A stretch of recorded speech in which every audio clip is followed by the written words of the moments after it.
Good morning, loves. It is Sunday, February 13th, lucky number 13, and my official 30 days. Yay! And, of course, lucky number 13.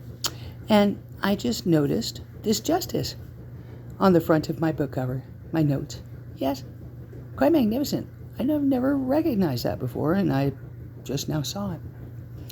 And speaking of civil rights and justice and all that good stuff, sis, I thought I'd, make a few reflections.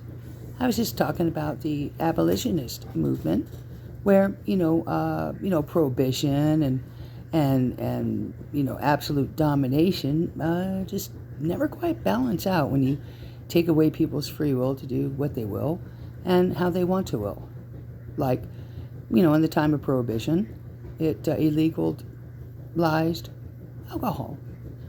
And that created an underbelly like Al Capone. Yeah.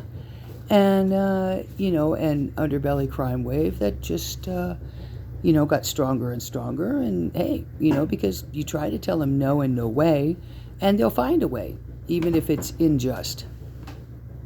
And when you give man free will, and let him kind of do, then you can, balance and harmonize it. But if you tell him absolutely not, well, that's a deep subject.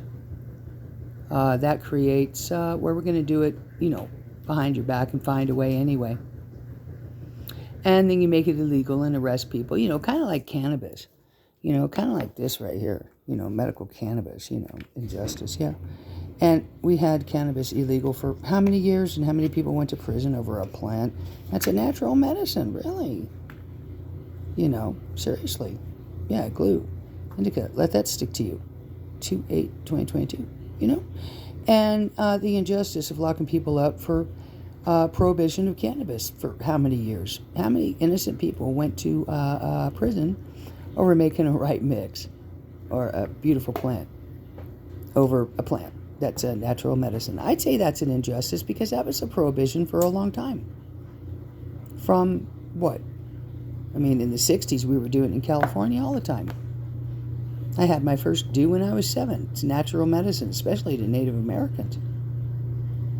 We've only been using it for thousands and thousands of years. It's the third ingredient in the book of Genesis for, what kept Methuselah going for 934 years, Noah's great-grandfather, And cannabis is righteous. Yeah. And, but yet, you suppress it and tell man, no, can't have it. Well, that's taking away their free will, And that's a sad state of affairs, I think. Telling man no absolutely takes away their free will.